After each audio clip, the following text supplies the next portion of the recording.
Shalom, bien-aimés dans le Seigneur. Nous sommes encore là dans le cadre de Micho Kembe Ministries. Moi, votre humble serviteur, l'apôtre Micho Kembe, le plus petit de tous les apôtres. Nous allons continuer notre sujet, connaître Dieu pour mieux les servir. Connaître Dieu pour mieux le servir. C'est le thème que nous avons commencé à développer la fois passée. Et aujourd'hui, nous allons continuer avec ce grand thème, connaître Dieu pour mieux les servir. Nous étions dans le livre de Samuel au chapitre 1. La fois passée, nous avons lu 1 Samuel, 1 Samuel au chapitre 3. Nous étions au chapitre 3. Mais aujourd'hui, nous allons revenir un peu au chapitre 2 pour voir pour continuer notre message, connaître Dieu pour mieux les servir. Nous sommes dans 1 Samuel toujours.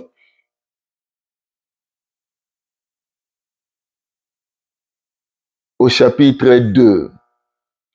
Nous allons lire quelques versets. Vous allez lire vraiment toute l'histoire de Samuel à la maison. Mais moi, je vais lire quelques versets seulement parce que c'est une longue histoire. Il y a trop de choses. Mais si vous lisez à la maison, vous allez voir tout ce que nous sommes en train de dire.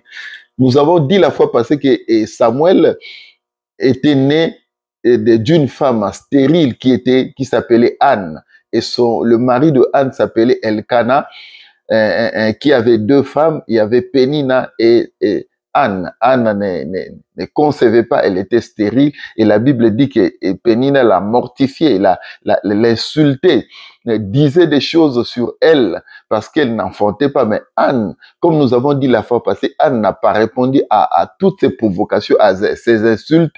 Anne montait, la Bible dit, dans le temple et elle restait longtemps en prière devant Dieu. Nous avons dit la fois passée que si Dieu a une grande vision, une grande destinée pour toi, le diable, le connaissant, il va commencer à envoyer des gens pour te provoquer, pour t'insulter même, pour dire toutes les mauvaises choses sur toi. Mais quand toi, tu as une vision avec Dieu, quand tu sais là où tu vas avec Dieu, la meilleure des réponses, c'est de rester calme, c'est de garder silence. Et Anne restait calme devant les provocations de Pénina, même si Pénina disait à Anne qu'elle ne pouvait jamais avoir d'enfant dans sa vie, mais Anne savait que les derniers mots reviennent à l'Éternel. C'est Dieu qui a la dernière parole. C'est Dieu qui a le dernier mot dans la vie d'un homme. Même si quelqu'un te dit que tu ne peux pas avoir d'enfant, même si quelqu'un dit que tu ne réussiras pas dans la vie, même si quelqu'un prononce ce genre de choses, sache que dans ta vie, le dernier mot ne revient pas aux hommes, mais le dernier mot revient à l'Éternel, notre Dieu. Et Anne restait longtemps en prière et à tel que un jour, elle priait et Élie croyait qu'elle était ivre de vin. Mais Anne avait dit à Élie, non, ta servante n'est pas ivre de vin, c'est l'amertume du cœur qui fait qu'elle restait longtemps en prière. Et elle avait fait un vœu à l'Éternel, si tu me donnes un enfant mâle, je le consacrerai à toi. Et quand Dieu a donné à Anne l'enfant Samuel, et Anne a accompli son vœu, le vœu qu'elle avait fait à l'Éternel. Nous avons parlé du vœu que les gens font à Dieu. Tu dois accomplir le vœu que tu as fait à l'Éternel. Et Samuel est devenu serviteur de Dieu dans les temples. La Bible dit, nous avons lu la fois passée, ça c'est un rappel que je fais les résumés de la fois passée, et la Bible dit que le jeune Samuel était au service de l'Éternel devant Élie. Ça c'est au chapitre 3, le verset 1. Mais au verset 7 du même chapitre 3, la Bible dit, Samuel ne connaissait pas encore l'Éternel, et la parole de l'Éternel ne lui avait pas encore été révélée. Or, si nous regardons dans Jean chapitre 1, Jean 1, la Bible dit au commencement était la parole était avec Dieu et la parole était Dieu et elle a habité parmi nous. Et la parole s'est faite chair et c'est Jésus-Christ de Nazareth. Quand dans l'Ancien Testament on dit que Samuel ne connaissait pas encore Dieu et la parole de l'Éternel ne lui avait pas encore été révélée. Or, la parole de Dieu, quand nous lisons dans 1 Jean, c'est Jésus-Christ qui est la parole de Dieu. Quand on ne peut pas connaître Dieu sans avoir la révélation de la parole ou la révélation de Christ. Parce que Christ, c'est lui le véritable Dieu. Dans Jean, la Bible dit que nous sommes dans le véritable, c'est en son Fils Jésus-Christ, c'est lui le Dieu véritable et la vie éternelle. Et Samuel qui était au service de Dieu, il couchait à côté de l'arche. Nous avons expliqué tout ça. Il était présent dans la présence de Dieu. Celui qui est présent dans la présence de Dieu reçoit des choses rares. Pourquoi je dis reçoit des choses rares? Parce que la Bible dit en ces temps-là, la parole de Dieu était rare. Et les visions n'étaient pas fréquentes. La parole était rare, mais Samuel a reçu la parole révélée, la parole qui était rare. Quand on est présent dans la présence de Dieu, on reçoit toujours des choses rares. Et Élie, la Bible dit que en ce temps-là, Élie était vieux, ne pouvait plus voir. Ça, nous sommes dans les chapitres 2, le verset. Si nous lisons le verset 22, la Bible dit que Élie était fort âgé. Vous comprenez? La Bible dit qu'Élie était fort âgé et ses yeux étaient troublés, il ne pouvait plus voir. Mais Élie avait deux fils, Ophné et Phiné. Il avait deux fils qui étaient aussi sacrificateurs. Lui, le père était sacrificateur et sacrificateur Élie. Et il avait Ophné et Phiné qui étaient aussi les sacrificateurs dans les temples. Mais quel a été le comportement ou la conduite, parce qu'ils étaient de la conduite de ces deux fils? Et Samuel est né dans cette époque-là.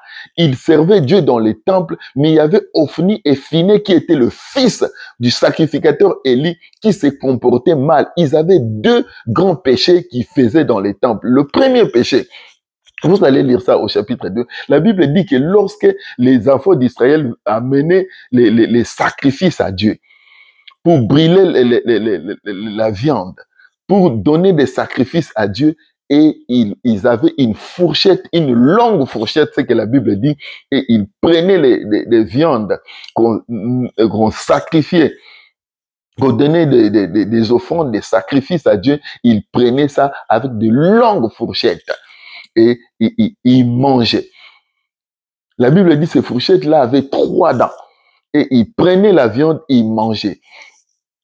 La deuxième chose qu'ils faisaient, la Bible dit au verset 20, au verset 22, la Bible dit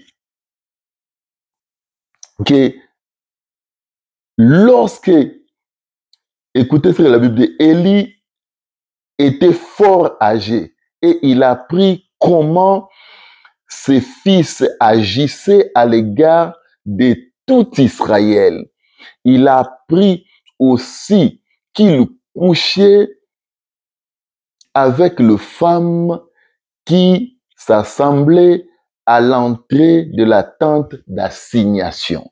Élie a appris que Ophni et Phiné, non seulement ils mangeaient des offrandes de Dieu, des sacrifices qu'on donnait à Dieu, mais des femmes qui venaient dans la tente d'assignation. La Bible dit, Élie a appris que ces fils-là, Ophni et Phiné, ils couchaient avec les femmes qui venaient à l'entrée de la tente d'assignation. Ça, c'est le verset 22 au chapitre 2. Ophni et Phiné. Voilà le comportement, la conduite qu'ils avaient. La Bible dit qu'Ophni et Phiné ne connaissaient pas Dieu. Ça, c'est au chapitre 2, toujours, le verset 12. Écoutez ce que la Bible dit. Les fils d'Élie étaient des hommes pervers. Ils ne connaissaient point l'Éternel. Verset 12, chapitre 2. 1 Samuel, chapitre 2, le verset 12. Les fils d'Élie étaient des hommes pervers. Ils ne connaissaient point Dieu. Mais la Bible dit qu'ils étaient des sacrificateurs, connaître Dieu pour mieux le servir. Ils étaient de pervers et ils ne connaissaient pas Dieu. Alors qu'ils étaient des sacrificateurs, ils étaient au service de Dieu, mais ils connaissaient point Dieu. C'est ce que la Bible dit au verset 12. Connaître Dieu pour bien le servir. Qu'est-ce qui prouvait que Ophni et Phiné, ils ne connaissaient pas Dieu? Première chose, parce qu'ils mangeaient des sacrifices. Ils prenaient même des forces. La Bible dit, lorsque les enfants d'Israël venaient dans les temples pour offrir des sacrifices, ils demandaient même avant qu'ils puissent brûler les sacrifices, consumer les sacrifices, cuire les sacrifices, il disait, donnez-nous, avant même que vous puissiez cuire cela. Et même quand les enfants d'Israël disaient, attendez qu'on puisse cuire, la Bible dit, ils prenaient ça de force, des viandes non cuites, ils prenaient ça de force auprès des enfants d'Israël, et non seulement il faisait ça, il couchait avec les femmes qui venaient à l'entrée de la tente d'assignation. C'est pour ça que la Bible dit, ils ne connaissaient pas Dieu. Vous comprenez? Ces deux conduites-là, de manger la nourriture de Dieu, qu'on a mené la nourriture, les offrandes de Dieu, et de coucher avec les femmes qui venaient dans la tente d'assignation, la Bible dit qu'ils ne connaissaient pas Dieu. Bien-aimés dans le Seigneur. Cette conduite-là, de coucher avec les femmes qui viennent dans le temple, ne commence pas aujourd'hui. Cette conduite-là, de coucher avec les femmes qui viennent à l'entrée de la tente d'assignation, ne date pas aujourd'hui. Les gens s'étonne aujourd'hui de voir, de voir comment les soi-disant serviteurs de Dieu, des apôtres, de prophètes, des évangélistes, de pasteurs, de docteurs, couchent avec les filles dans les temples comme si c'est du nouveau. Ce n'est pas nouveau. Même du temps de Samuel, alors que Samuel ne connaissait pas encore Dieu parce qu'il était un enfant, mais Ophni et Phiné n'étaient pas des enfants, c'était des adultes, les sacrificateurs, des fils, des deux fils du sacrificateur Élie, mais ils avaient cette conduite-là. Et Samuel est né dans cette circonstance-là. Samuel est venu au temple voyant comment Ophni et Phiné se comportaient. Mais ce que j'aime, Samuel n'a pas suivi le comportement d'Ophni et Phiné. Il n'a pas commencé à coucher avec les femmes comme eux, bien-aimés dans le Seigneur. Même si les hommes sont devenus pervers, comme la Bible dit, ils étaient de pervers. Vous comprenez, c'est grave, des pervers sexuels. Ils couchaient avec les femmes qui venaient dans les temples. La Bible dit qu'ils ne connaissaient pas Dieu. Connaître Dieu pour mieux le servir. C'est pour ça que j'ai dit, on connaît Dieu. On sait que quelqu'un connaît Dieu par sa conduite. On ne peut pas prétendre connaître Dieu et coucher avec des femmes qui viennent dans le temple pour servir Dieu ou pour offrir des offrandes. Ça, ce sont des fruits, des choses qui prouvent que c'est un homme ne connaît pas Dieu.